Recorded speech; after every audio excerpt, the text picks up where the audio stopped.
Suasana kantor mulai sepi, burung-burung mulai bertengger. Pak Harto duduk di kursi. Di meja tertumpuk berkas proposal dan laporan keuangan. Kemudian Pak Budi masuk membawa map coklat tebal. Assalamualaikum Pak Harto. Oh, masih di sini. Saya pikir Bapak sudah pulang. Ini laporan pertanggungjawaban bulan lalu sudah saya rapikan. Waalaikumsalam. Iya Pak Budi, duduk dulu. Saya lagi pusing 7 keliling ini. Kenapa lagi, Pak? Ada masalah dengan anggaran atau ada surat dari atas? Lihat ini Pak Budi.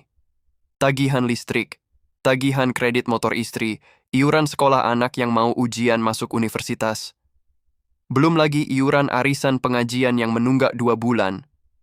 Gaji kita sebagai perangkat desa ini, mau makan saja pas-pasan, apalagi mau gaya hidup seperti orang berada. Memang berat ya beban Bapak sekarang. Tapi, kan memang begitu resiko jadi orang nomor 1 di desa. Harus bisa atur keuangan keluarga. Atur keuangan? Dana desa tahun ini cair hampir 1 miliar.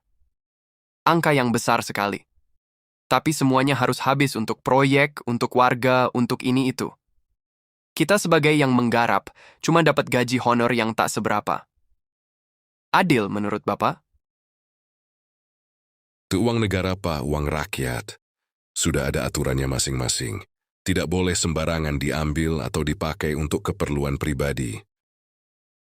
Saya tahu aturan. Saya yang tanda tangani peraturannya. Tapi Pak Budi, manusiawi dong. Kita yang capek mikir. Kita yang capek urus surat menyurat. Kita yang hadir rapat sampai malam. Kenapa hasilnya harus dinikmati orang lain saja? Bagaimana kalau kita mainkan sedikit angkanya? Maksud Bapak, markup itu namanya korupsi, Pak. Itu tindak pidana. Sst, jangan keras-keras. Bukan korupsi dong bilang begitu. Namanya efisiensi. Kita buat RAB, rencana anggaran biaya, yang tinggi, tapi realisasinya kita tekan. Misal buat tiang listrik, pakai besi yang agak kecil dikit, atau buat jalan, aspalnya tipis dikit. Yang penting bentuknya ada, fisiknya jadi. Siapa yang mau mengecek detail? Tapi risikonya besar, Pak. Kalau ketahuan, bukan cuma jabatan yang hilang, tapi Bapak bisa masuk bui. Nama baik keluarga hancur. Bapak kan dulu dikenal orang baik, orang soleh. Kenapa sekarang pikirannya jadi begini? Karena zaman sudah berubah, Pak Budi. Orang sekarang menilai kita dari apa yang kita pakai, bukan dari apa yang kita kerjakan. Lihat tetangga sebelah desa, kepala desanya sudah punya mobil mewah, rumah tembok tinggi. Kita masih aja begini-begini aja. Tapi itu haram, Pak. Dosa besar. Pak Budi, Bapak kan sahabat saya dari muda. Tangan kanan saya yang paling saya percaya. Kalau Bapak tidak bantu saya, siapa lagi? Nanti keuntungannya kita bagi 37. Saya 7, Bapak 3. Atau 5-5 pun boleh. Asal Bapak mau bantu rapikan pembukuannya. Saya tidak berani, Pak. Hati saya gelisah kalau harus melakukan hal seperti itu. Jangan terlalu polos, Pak. Di luar sana banyak yang melakukan hal jauh lebih parah dari kita. Ini cuma sekecil biji kerapat dibandingkan mereka. Tolong saya kali ini saja. Nanti setelah anak saya kuliah, setelah hutang lunas, kita berhenti. Janji. Pak Harto menatap memohon. Pak Budi menghela napas panjang. Tampak sangat tertekan. Perlahan ia mengangguk pelan. Tanda setuju dengan berat hati. Baiklah, Pak. Tapi ini pertama dan terakhir kalinya. Saya lakukan karena saya tidak tega melihat Bapak susah. Tapi tolong, jangan sampai ketahuan. Terima kasih Pak Budi. Bapak memang sahabat sejati. Tenang saja, rapi saya atur. Tidak akan ada yang tahu. Saat malam hari di rumah Pak Harto, Alhamdulillah akhirnya pulang. Gimana Mas, urusannya lancar? Alhamdulillah Bu. Pak Budi akhirnya mau menuruti kata saya. Besok uangnya bisa kita cairkan sebagian. Alhamdulillah, syukurlah. Aku kan sudah bilang, jangan terlalu baik banget sama orang. Kesempatan tidak datang 2 kali. Nanti uangnya sebagian buat bayar utang, sebagian lagi kita tabung buat modal usaha ya. Oh iya, Aku lihat tas tangan di pasar kemarin bagus sekali. Harganya cuma 5 juta. Beli saja, Bu, beli saja. Sekarang kan kita sudah ada dana. Tapi kamu jangan cerita ke siapa-siapa loh. Ini rahasia negara. Iya ya dong. Mulut saya bisa dikunci kok. Tapi Mas, kamu tidak takut apa? Soalnya saya sering dengar berita di TV. Banyak kepala desa yang ditangkap KPK loh. Hahaha, itu yang nggak tahu trik, Bu. Yang nggak tahu triknya baru ketahuan. Kalau yang pintar seperti kita, yang penting kwitansinya lengkap, bonnya ada, siapa yang bisa menuduh? Lagi pula proyek jalan dan saluran air tetap kita bangun kok. Cuman bahannya yang kita kurangi kualitasnya. Warga juga dapat, kita juga dapat. Win-win solution kan? Ya sudah kalau begitu. 2 bulan kemudian di lokasi pembangunan jalan terdapat Mas Rian, pemuda peduli, cerdas, kritis, punya latar belakang pendidikan akuntansi, dan Warno, mandor proyek, orang desa biasa yang hanya menjalankan perintah. Assalamualaikum Pak Warno. Waalaikumsalam, Mas Rian. Ada keperluan apa ke sini? Mau mengawasi kerjaan kami ya? Iya Pak, sekalian cek kualitas. Ini Pak, izin saya tanya. Ini aspalnya kok tebalnya cuma sekitar 2 cm ya? Padahal di RAB yang dipajang di papan informasi tertulis harusnya 3,5 cm. Dan pasir ini kok banyak lumpurnya? Ah, masa sih, Mas? Ya beginilah standarnya. Kami kan cuma tukang, disuruh begini ya kami kerjakan begini. Perintah dari atasannya begitu, bagaimana lagi? Perintah dari siapa? Dari Pak Harto? Iya. Beliau bilang hemat bahan soalnya anggarannya kurang.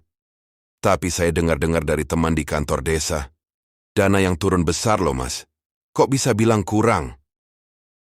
Itu dia yang aneh Pak Warno. Anggaran besar, realisasi minim. Ini namanya pemborosan dan penipuan.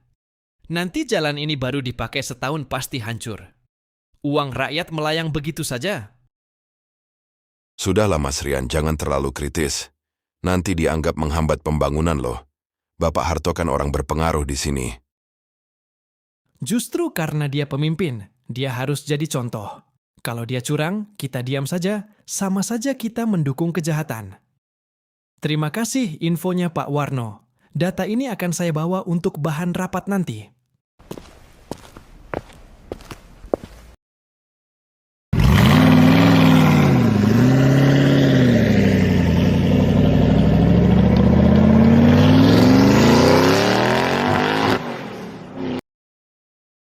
Assalamualaikum Pak Karto, gimana kabarnya, sehat selalu ya? Waalaikumsalam. Alhamdulillah sehat Pak Harto. Wah, mobilnya bagus sekali itu. Baru beli. Iya Pak Karto, kredit dikit-dikit. Rezeki anak cucu lah Pak. Rezeki itu memang dari Tuhan, Pak. Tapi ada 2 macam rezeki. Yang halal, rasanya manis, seperti madu, bikin tenang hati. Yang haram, rasanya manis di lidah tapi panas di hati. Dan akhirnya jadi racun yang mematikan. Pak Karto ini suka saja ngomongnya. Saya kan kerja keras dapatnya. Saya tahu Bapak kerja keras. Tapi ingat pesan saya, Pak. Jabatan itu seperti payung, hanya berguna saat hujan. Kalau hujan sudah reda, payung pasti dilipat dan disimpan di gudang yang gelap. Jangan sampai saat payung dilipat nanti, Bapak tidak punya tempat untuk berpijak karena sudah menyakiti banyak orang. Saya pamit dulu ya Pak, ada keperluan soalnya. Assalamualaikum.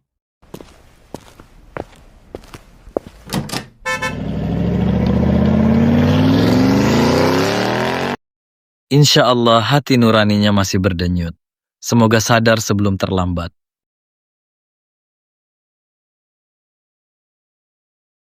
Keesokan harinya, diadakan rapat umum di balai desa. Baiklah Bapak Ibu sekalian, kita buka rapat ini. Agenda utamanya adalah evaluasi kinerja pemerintahan desa dan pemeriksaan laporan keuangan tahun berjalan. Silakan Pak Harto, mohon penjelasannya. Terima kasih Pak Thohir. Assalamualaikum warahmatullahi wabarakatuh. Alhamdulillah, Tahun ini kita bersyukur pembangunan berjalan lancar. Jalan sudah diaspal, balai desa sudah direnovasi. Semua berjalan sesuai rencana dan anggaran yang tersedia. Laporannya sudah ada di tangan Bapak semua, insya Allah transparan dan akuntabel.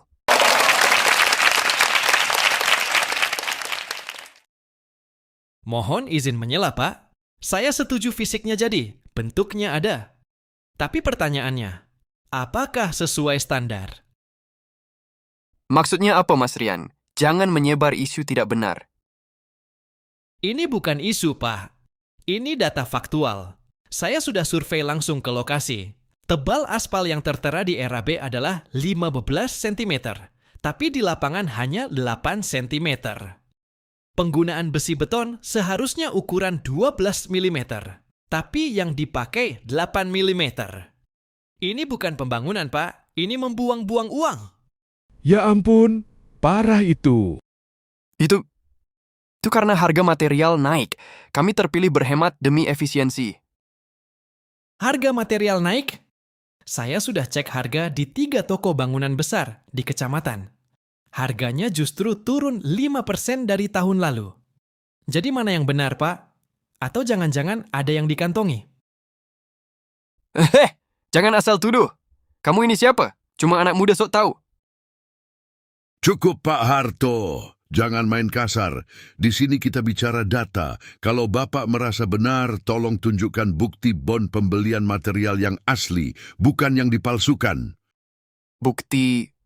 Buktinya ada pada Pak Budi. Pak Budi, tolong jelaskan. Katakan pada mereka bahwa semua sah. Maafkan saya bapak-bapak. Maafkan saya ibu-ibu. Pak Budi, apa yang Bapak katakan? Benar apa yang dikatakan Mas Rian dan Pak Thohir. Saya yang menyusun laporan itu. Tapi itu bukan laporan yang sebenarnya. Itu laporan palsu. Warga desa akhirnya benar-benar marah dan kehilangan kesabaran. Kepala desa Pak Harto didemo besar-besaran oleh masyarakat setelah proyek pengaspalan jalan yang menggunakan dana desa diduga dikerjakan tidak sesuai standar. Jalan yang seharusnya mulus dan kuat justru cepat rusak, retak dan berlubang hanya dalam waktu singkat. Padahal anggaran yang dipakai disebut sangat besar.